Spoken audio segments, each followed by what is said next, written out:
Saudara, ratusan honorer melakukan aksi demo di kantor Wali Kota Lok Sumawe menolak kebijakan pemerintah melakukan pemberlakuan tes untuk pengangkatan tenaga kesehatan. Para honorer menolak dilakukan seleksi karena tidak sesuai dengan tidak sesuai dengan jurusan yang digelutinya, sementara masa kerja telah mencapai belasan tahun. Demo yang dilakukan ratusan tenaga kesehatan honorer di halaman kantor Wali Kota Lok Sumawe memprotes kebijakan pemerintah setempat terkait pengurangan tenaga kerja honorer dengan melakukan seleksi administrasi serta uji tes. Dalam orasinya, para tenaga kesehatan ini menuntut untuk tidak dirumahkan serta diangkat menjadi aparatur sipil negara melalui jalur pemutihan.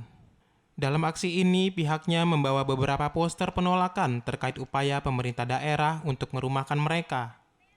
Saat berorasi, para nakes juga meminta pertimbangan pemerintah daerah untuk mengeluarkan kebijakan dalam pengangkatan nakes yang telah bekerja puluhan tahun.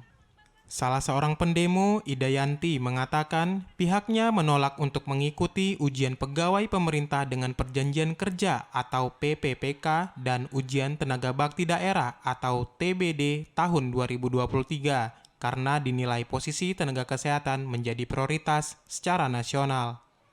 Hasil tes, jika nggak lewat hasil tes berarti dirumahkan semua. Rasanya ini yang tua-tua ini, yang 20 tahun, yang 18 tahun, yang 15 tahun. Yang sedangkan yang baru-baru masuk semua lewat.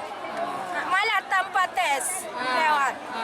Untuk alasannya pengurangan ini hasil ujian biar lewat yang orang itu. Kuotanya tidak cukup.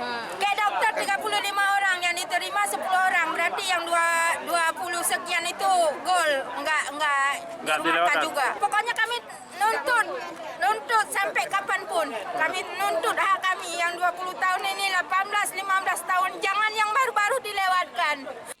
Ida menambahkan, para nakes honorer ini telah mengabdi selama 5 hingga 20 tahun.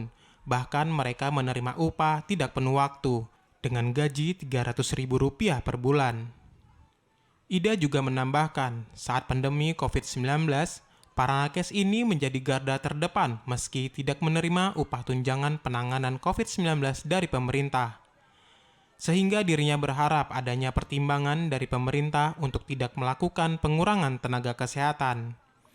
Dari Lok Sumawe, Muhammad Ilyas, TVRI Aceh melaporkan.